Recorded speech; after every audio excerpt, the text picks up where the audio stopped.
Olá a todos, amigos do canal Comunidade Ferroviária Profissional, entusiasta, sejam muito bem-vindos a bordo do Comboios e Companhia número 12, a marcar o primeiro vídeo da nossa série de publicações do canal dedicada à conversação e ponto de situação da ferrovia na região norte de Inglaterra. Nunca é tarde demais para desejar um feliz ano 2020 com votos de muita saúde, alegria, força e dinheiro, o suficiente para orientarmos as nossas vidas e não cairmos em desespero e depressão, que são fatores claramente responsáveis pela degradação da nossa saúde mental e, subsequentemente, causando sintomas físicos de recaídas que nos tornam vulneráveis ao mal. É assim deste modo que parte significativa da população mundial começa 2021. Um ano que parece não ter iniciado o calendário das nossas vidas, pois 2020 ainda está bem presente em todos os aspectos negativos da sociedade, até mesmo aqueles que já estavam mal em anos anteriores e que tiveram na pandemia o empurrão final para agravar a sua instabilidade, principalmente nas sociedades carenciadas e aquelas em vias ou já classificadas desenvolvidas que não foram poupadas e que estão a perder a sua classe média de cidadãos que, sem emprego e ao acumular cada vez mais dívidas, está à beira de cair no mais profundo fosso social. Aqui se vê a dependência óbvia do fator financeiro nas nossas vidas e a sua vulnerabilidade a uma paralisação geral do ciclo económico. Deste modo, as organizações não podem elaborar, o negócio fica estagnado, as famílias não são remuneradas e, por sua vez, ficam sem poder de compra ou muito limitado. Este é um impacto causado pelo capitalismo que não prevê os mitos virtuais sobreporem-se à realidade, porque a corrida ao dinheiro é mais conveniente do que a prevenção a eventos futuros que comprometam toda uma economia, mesmo que o pior esteja sob os nossos olhos, mas com esperança de que não passe de uma possibilidade longe de se tornar real. Estamos a aprender à força a sobreviver um estado de calamidade não visto desde os conflitos mundiais vividos há mais de meio século atrás, que esboçaram a nação para contornos diferentes. O mesmo filme repete-se, embora em tempos completamente diferentes, numa era tecnológica e de liberdade global nas nações de ideologia e política democrática, que rejeitam ser confinadas porque isso vai contra os nossos ideais e às promessas feitas pela classe política na qual os eleitores votaram, elegendo todo um executivo responsável por salvaguardar as nossas fronteiras, economias e, o mais importante, o nosso bem-estar em todos os aspectos, incluindo a nossa liberdade. Nos tempos que correm de pandemia e muita incerteza, presidentes e ministros lamentam as perdas humanas e agradecem o enorme sacrifício feito por todos em abdicar da normalidade a que estamos habituados no dia-a-dia. E dizem estar a fazer tudo para reduzir o risco de propagação do vírus. Pois aqui está a parte polémica das ações levadas a cabo para equilibrar a balança da popularidade política. A título de exemplo, temos o caso da Suécia, um país de cultura branda, economia forte e nível de vida superior a muitos países, mas que foi vítima de um dos piores desastres nucleares, se não o pior de sempre, embora além das suas fronteiras, que devido à posição geográfica e condições climáticas aliadas à negligência do bloco soviético em omitir por vários dias o que entendia como um fracasso político, obrigou o povo sueco a pagar uma altíssima fatura biológica ao longo de gerações. Hoje a Suécia faz as manchetes por outras razões, pela falta de coragem e estofo do atual governo em desafiar o povo a abdicar do seu normal ritual diário, aconselhando e dando diretivas como forma de mostrar missão cumprida, e o resultado é o número de infecções e mortes mais elevado da Península Escandinava e um dos mais elevados da Europa. No entanto, o povo sueco agradece a liberdade, a não paralisação da economia e a livre movimentação de pessoas, as mesmas que, de uma maneira geral, dizem confiar no governo e na comunidade científica daquele país. Estarão os suecos a seguir o bom caminho para conciliar o combate à pandemia com o viver em normalidade? E quanto ao resto do mundo? Estarão os políticos a tomar as decisões erradas ao ordenar o fecho de casas comerciais e estabelecimentos, serviços não essenciais? Mas afinal, qual a definição de essencial? Será justo condenar a classe política por nos tentar proteger de um vírus que nos está a tirar a liberdade?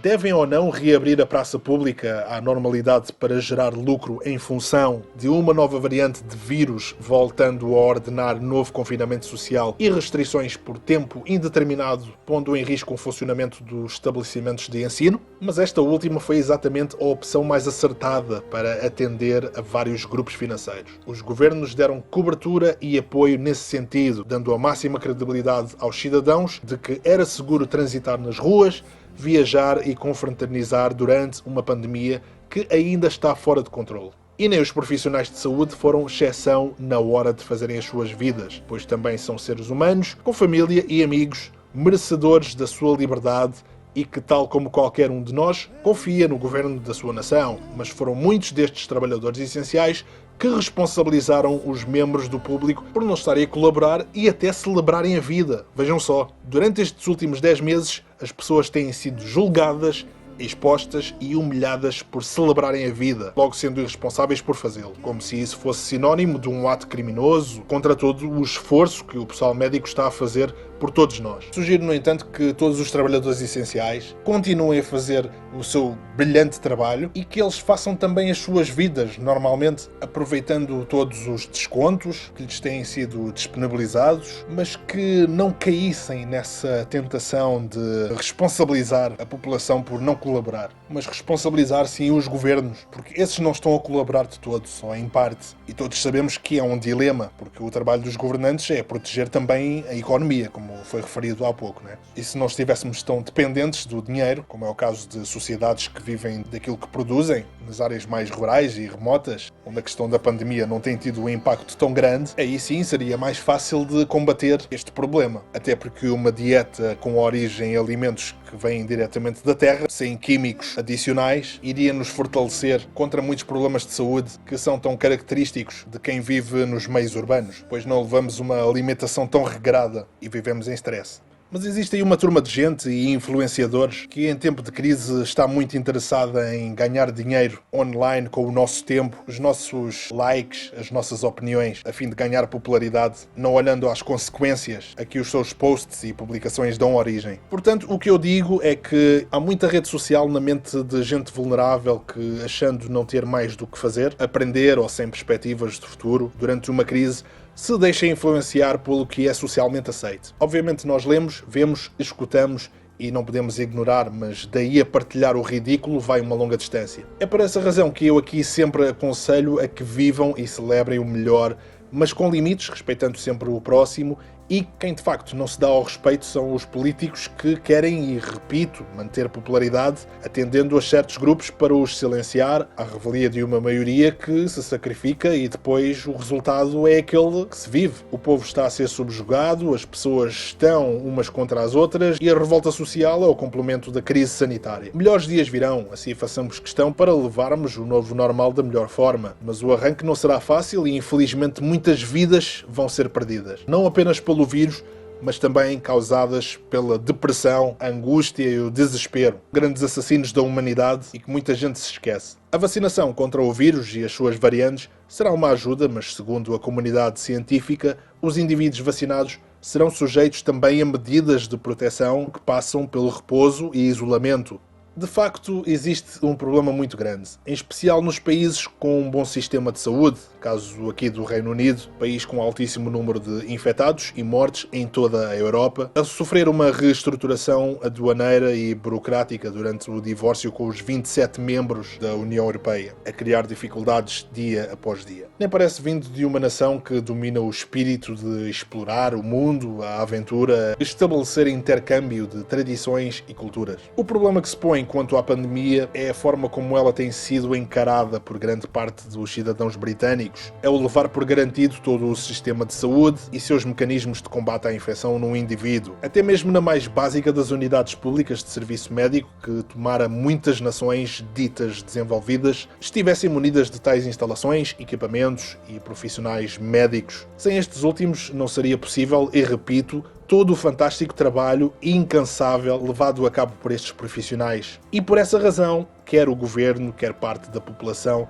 dá o voto de confiança ao sistema de saúde e ao sucesso da cura dos sintomas e mazelas do vírus ainda num estado considerado não preocupante. Por essa razão, as restrições aqui no país foram levantadas no mês de junho de 2020, sob a confiança dada pelos governantes para que as férias de verão de muitos não fossem perdidas e o povo não berrasse muito alto, porque já haviam protestos em demasia pelo país fora, com destaque para a capital britânica, que estava a ser o epicentro da revolta social. Portanto, viver num país evoluído e de economia forte não significa evolução mental. Esse foi e está a ser um fator contributivo para a altíssima pressão sobre o Serviço Nacional de Saúde britânico. Jamais se imaginaria a ruptura de reservas de oxigênio nos hospitais. É ridículo. Infelizmente, pela negligência de uns, outros irão pagar. E 2021 ainda está no início. Como será daqui a 2 meses? A altura em que se prevê o levantamento das restrições. Sim, porque março é o início do verão britânico, em plena primavera, e controlar o povo torna-se quase impossível, porque começam as festividades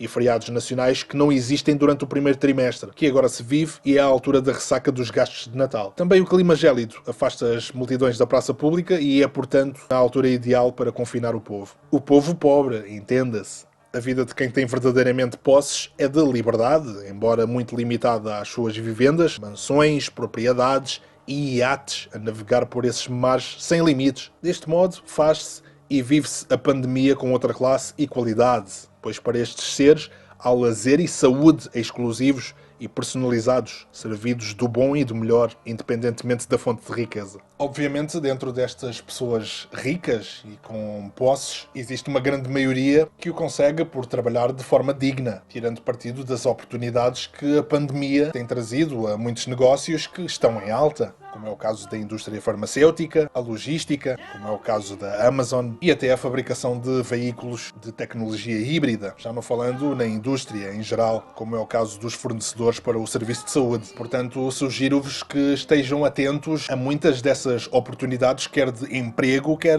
mesmo a nível de negócio, porque com o rebentar da pandemia, houveram de facto empresários, virou o seu negócio transformar-se num sucesso, por força do segmento de mercado em que estão inseridos. Portanto, nunca baixem os braços e olhem também para esta pandemia como uma oportunidade para o vosso futuro. Quem sabe como profissionais de saúde, por exemplo, porque a saúde é um serviço essencial e sempre com imensa procura. E embora os estabelecimentos de ensino estejam fechados, um pouco por todo o mundo, existem oportunidades online de graduações através de cursos. Basta fazer uma pesquisa exaustiva online para que estejamos no caminho certo. É certamente este tipo de informação que não vende muito online, porque não convém, não é o tal socialmente aceite que eu disse há pouco, não tem sangue, não vende. Embora aqui no canal eu transmita exatamente o oposto, para levantar a autoestima de muita gente que sabemos que está em baixa. Infelizmente caiu o céu em cima de muita gente, com esta pandemia e a subsequente crise provocada pelo confinamento social, que foi um mal necessário. Mas há que levantar o ânimo, não criar raiva e ódio entre as pessoas, porque isso já temos bastante e não é esse o objetivo, ainda que convenha a muita gente, como sabemos. Portanto, busquem novos horizontes, mas sempre pelo caminho mais digno possível. Explorem oportunidades de futuro, porque elas existem. Não são fáceis de alcançar, mas também não são impossíveis. A pandemia passa, sobrevivemos a ela, mas acabamos dominados por ela, sem conseguirmos progredir ou conquistar algo, porque a nossa saúde mental ficou contaminada. Contaminada pela mass media, pelas redes sociais, pelas más influências que tomaram e tomam conta do nosso tempo. Portanto, sugiro-vos,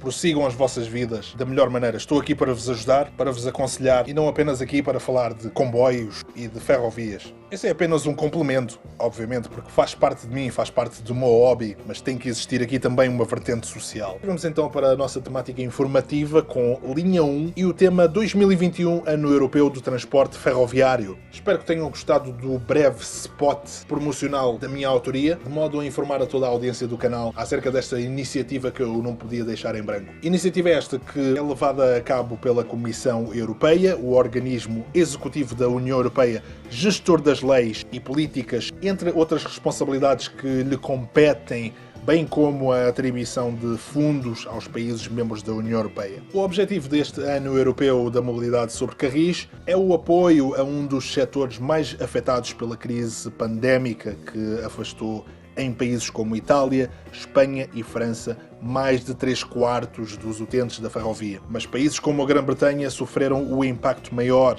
embora o corte de laços comunitários com esta nação não afeta diretamente o fluxo de mercadorias através da ligação ferroviária pelo Túnel da Mancha, devido a razões estratégicas que são de todo o interesse das economias em ambas as margens do canal. É, no entanto, previsto que, ao longo desta iniciativa de âmbito simbólico, executivos europeus do setor ferroviário e redes ferroviárias dos agora 27 membros da União se reúnam no sentido de planear, debater, decidir e pôr em prática meios de apoio e incentivo à ferrovia, que, sendo solução de mobilidade segura, sustentável e amiga do ambiente, se tem destacado por entre perdas no número de passageiros e receitas, como alternativa vital para o transporte de bens essenciais, tirando ultimamente vantagem dos agora descongestionados canais horários, possibilitando maior capacidade de movimentos de carga e melhoramento dos índices de pontualidade.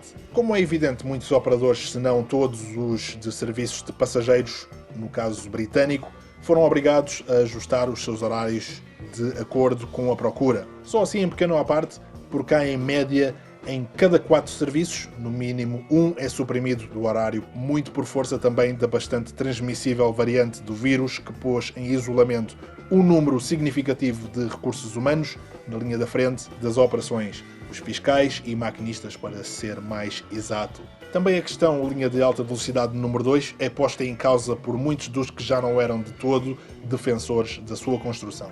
Visite o link HS2 na descrição do vídeo, que lá faço menção ao projeto e saliento os benefícios desta linha, que será a primeira construída de raiz na Grã-Bretanha, ao norte de Londres, em sensivelmente mais de um século. Imaginem. É uma obra para as futuras gerações, no longo prazo, e não nos esqueçamos que a faixa etária jovem está em constante êxodo rural ou simplesmente a aglomerar-se nos grandes meios urbanos com perspectivas de vida melhor, e esta ligação ferroviária vem conectá-los em tempo recorde através de um corredor exclusivo que dará mais flexibilidade e espaço aos serviços de paragem local e carga, bem como aliviar o tráfego nos troços construídos na era vitoriana, isto é, meados e finais do século XIX, que necessitam rápido restauro e, nos casos mais extremos, substituição integral. E se estes trabalhos estão em curso, é porque os fundos comunitários atribuídos foram e estão a ser aplicados mesmo no pós-saída da Grã-Bretanha do espaço único. Como podemos constatar, investimento e mão de obra, aliados ao otimismo, são requisitos para o futuro da ferrovia, marcado pela crise, mas na busca de estratégias para gerar receitas no médio prazo. É este espírito e objetivo claro da iniciativa lançada pela Comissão Europeia para este ano, esta década de muita mudança. Fiquem atentos à nossa rúbrica, porque farei questão de vos pôr ao corrente dos desenvolvimentos da ferrovia para bem das sociedades, não esquecendo a redução de emissões CO2 nas próximas 3 décadas, um compromisso importante para o futuro. Partimos agora para a linha 2 com a nova frota. O operador GBRF, cuja abreviatura significa Great Britain Rail Freight, é um dos operadores de carga britânicos em ascensão considerável no país e que, em tempo de crise sanitária a afetar a economia mundial, está a ser comprometido com novos contratos, cada vez mais, na verdade, que estão a ser celebrados com os seus clientes, nomeadamente agentes transitários e firmas de construção, entre outros,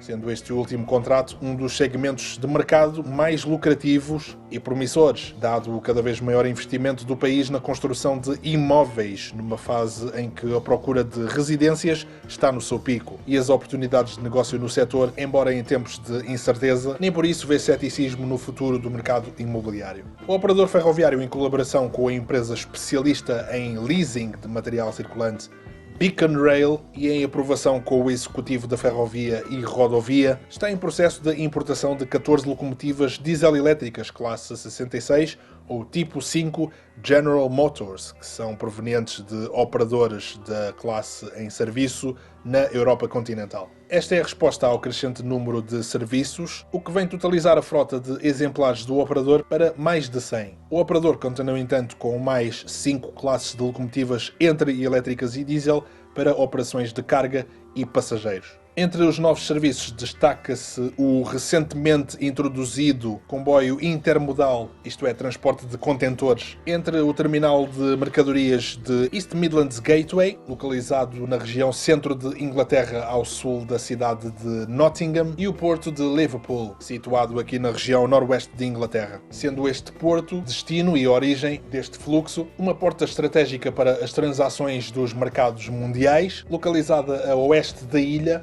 como desvio estratégico aos portos da região sudeste de Inglaterra, onde o processo burocrático, por força da saída do país do espaço único, tem sido alvo de atrasos consideráveis, estando a ser evitado por diversos operadores logísticos, que têm registado perdas incalculáveis. Para finalizar, linha 3 com o título Ferrossocial.